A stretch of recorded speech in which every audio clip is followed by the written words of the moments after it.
I just stumbled upon this post about a British Chinese journalist who got swamped with hate from far-right extremists. Well, that's what she calls them anyway, because she posted a video about white Western beauty standards. Here's what happened. I spoke about westernized beauty standards on TikTok and the far right told me to go back to my country. I had posted about the return of the British frazzled woman aesthetic online. Think Bridget Jones or early 2000 Keira Knightley, undone hair, chaotic energy, and almost always white. As someone adopted from China by white British parents, I know that this narrow version of British beauty can be harmful. You can be British without being white. My video started gaining views and then the racist comments arrived. Go back to where you came from. I'm white and proud. You come to our country and complain, go back to Asia. In a matter of hours, a reflection on beauty standards became twisted into an accusation that I was anti-white and somehow ungrateful for living in their country. Which is strange because this is my country too. I was suddenly plunged into far-right TikTok where calls for equality can be reframed as threats. I don't think it's right to threaten people for their views, whatever their views. And I often see this on social media, you know, people being told to go back home if they don't like it. And that's not very nice, is it?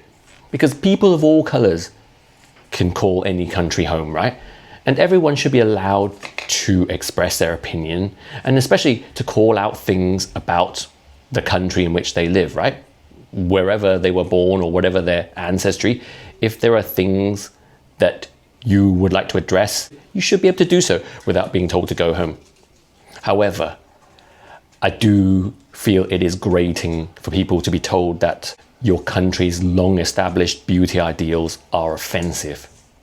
I mean, every country has beauty ideals, right? And they're all different. And Asian beauty ideals are far more strict and narrow and less diverse than Western beauty ideals, right?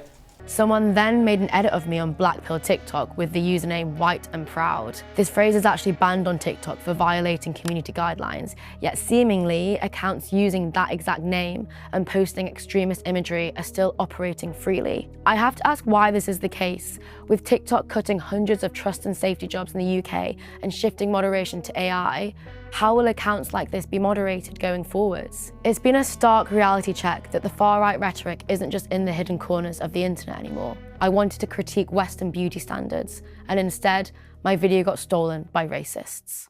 White and proud. Do those words make you shudder? Do they fill you with fear and hatred? Because this woman seems to think that those words should be banned from social media. But why can everybody else be proud, but not white people? Why must white people only be ashamed? It doesn't make sense, does it? You could be black and proud, you could be yellow and proud, you could be brown and proud, but you can't be white and proud. So for all of you white folks out there afraid to be proud, I am proud on your behalf. I mean, you white folks have got plenty to be proud of. My family moved here to the UK in the early 70s, and Britain and Europe have every right to be proud of their magnificent cities and their culture. And indeed, that's why everyone has been flocking here for generations. And now Asia is rising and the West is falling. Their cost of living is rising at the same rate that their country is developing and prospering.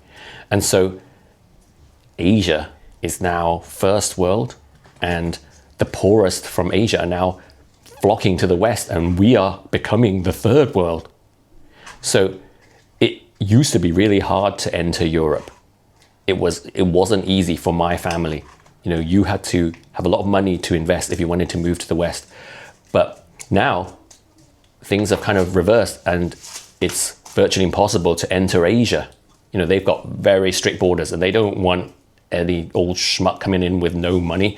Yeah, Europe was once the land of opportunity, and it was very hard to enter here. And now Asia is a land of opportunity and it's hard to enter there.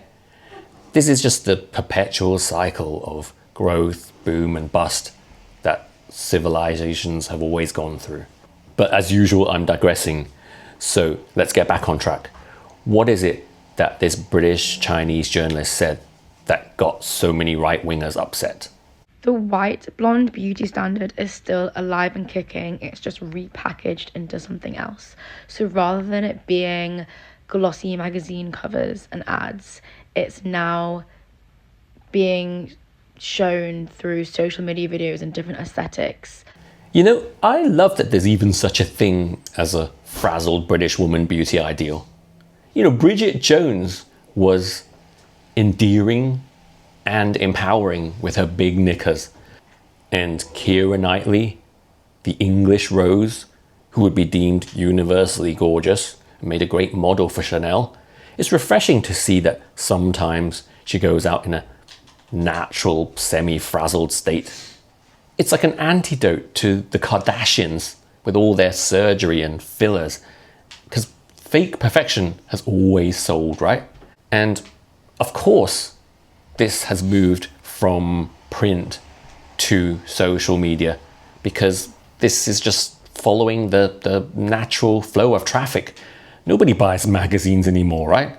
Like the British frazzled woman, or like the French Parisian cool it girl, the messy cool rock star girlfriend aesthetic, or clean girl Pilates. Like, I'm noticing that all of these aesthetics are all mainly white women being shown on my For You page, and not interested. Oh, white girls being shown on your For You page, not interested. Well, don't engage then. I never see this kind of stuff on my For You page. It gives you what you respond to. So obviously, you're not engaging with enough Asian content. I mean, half of my For You page is made up of Orientals. I never see Bridget Jones or Keira Knightley on my For You page.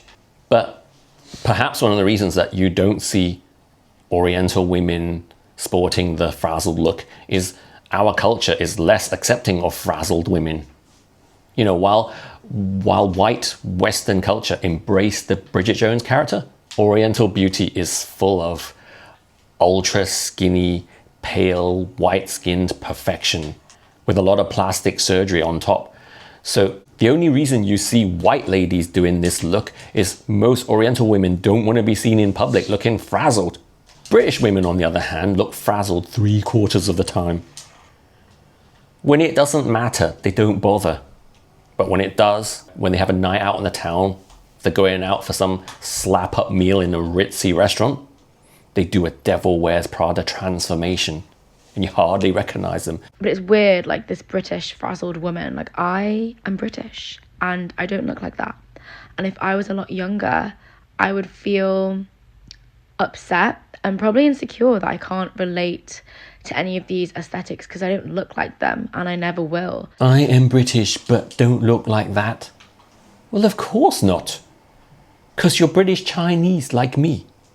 You can still do Chinese frazzled with messy hair, no makeup and look very British, just as I can do Chinese roadman and look very British too. We don't have to match the skin tone to take part in the culture, right? You're just excluding yourself. I mean, I've known many Oriental roadmen and street-talking chav girls who fit right in here. And at the other end of the spectrum, you've got Gemma Chan, who is Chinese. She doesn't look white, but she's an English rose, a yellow one. I know that it's just a trend and people say, oh, it's not that deep and we all just want to romanticize our lives a little bit. But at the same time, it is that deep, because if we're constantly being fed images of whiteness as an aspiration, then that's just damaging for our self-esteem and where we see ourselves fitting into society. Like, growing up, I had no representation of anyone that looked like me except from London Tipton, icon. But it was hard. So I can't even imagine scrolling on TikTok and just seeing white girl aesthetic and da-da-da-da-da. Like, it's not good. So being constantly fed images of whiteness is damaging for our self-esteem? Are we though? Are we constantly being fed images of whiteness?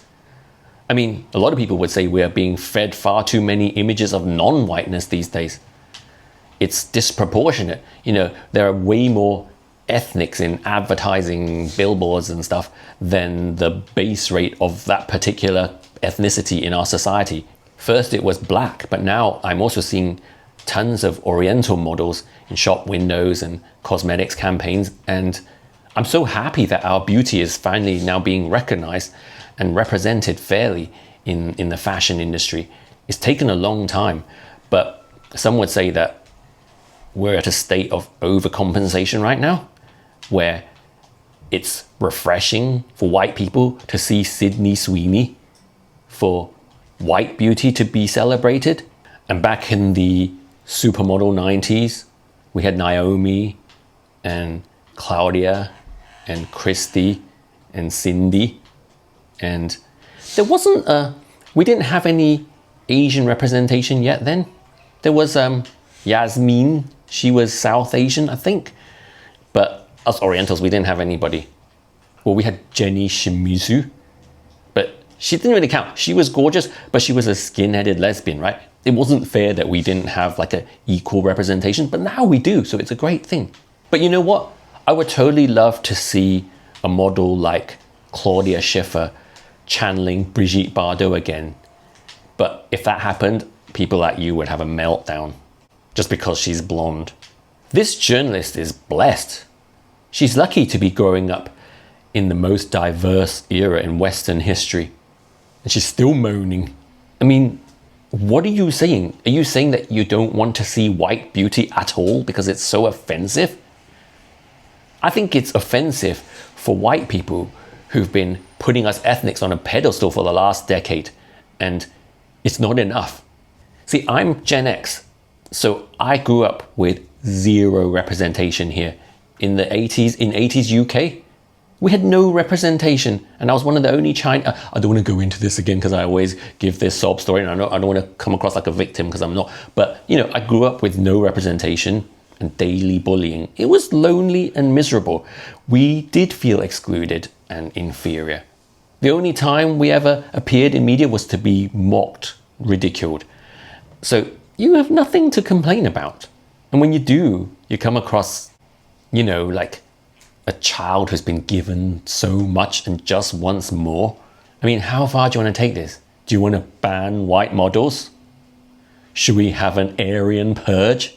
You don't see Westerners go to China and complain that there's too much Oriental beauty in the media and demand representation. And trust me, Westerners get far less representation in the Orient than we ethnics do in the West. This is clearly a Gen Z thing. Just like in so many other areas of life, they don't know how good they have it. And speaking as a Gen Xer, I think they just need to get some perspective. What do you think though? Let me have your comments. And if you enjoyed this video, do please give it a like and a share. And if you're not already doing so, please subscribe to my channel. It all makes a difference to my performance in this crazy game of social media.